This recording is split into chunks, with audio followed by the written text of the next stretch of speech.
Hey, how you doing? This is Frank P from Pollock Food Services. So today we're going to talk about how to make some juicy, delicious brisket, and that's going to be how we're going to end it with that brisket sandwich. So just getting started, you want to have a rub of some sort.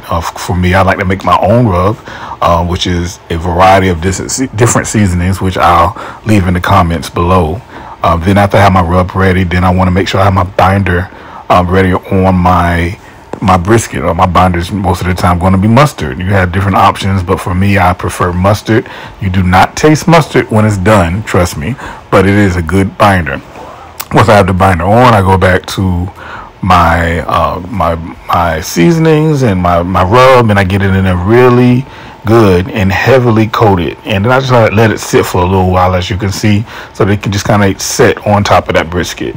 Once I have the brisket ready and I have that binder on there with my seasonings and my rub, I have to get that grill ready, and I try to keep it around 225. So this is going to be a very long smoke.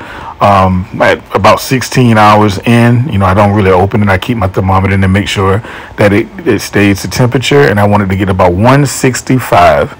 Once it gets about to 165, then I know it's time for me to pull that brisket and wrap it.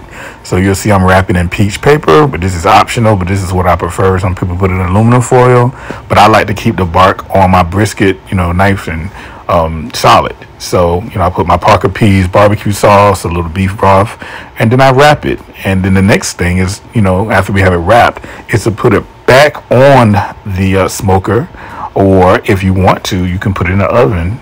But you want to make sure that your next temperature that you want to hit is 205 degrees. So I put it back on the grill, 205 degrees. Now, once you get off that grill at 205 with the smoker at 205, now the next part is actually wrapping it and letting it sit. So you'll see I'm wrapping it in a towel, and this is not, something that is unorthodox. You'll see this in a lot of tutorials. You want to wrap your brisket in a towel.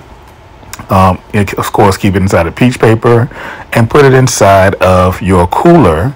And then you want the temperature now to go back down to 165 degrees before you move anywhere. So at that point, I just let it rest to 165, and it comes out.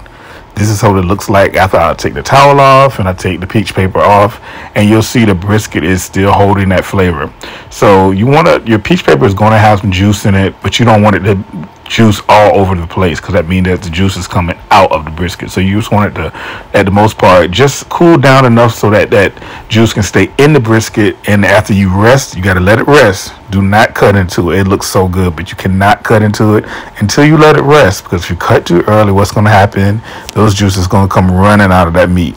So you got to let it rest for a while, and then after you let it rest, then that means it's ready for you to slice. And once you slice it, you want to make sure that you slice your flat, and then you want to make sure you slice your point. Of course, your flat is your more lean part of the meat, and your point is the more fattier part. Of course, for me, I like the point the best, but that's just me. And then after you got it all together, then you can make you a nice brisket sandwich with some Parker peas barbecue sauce. And yeah, that was me cooking in the rain. So anyway, hit me up, subscribe to the channel, follow us on Instagram, Pollock Food Services.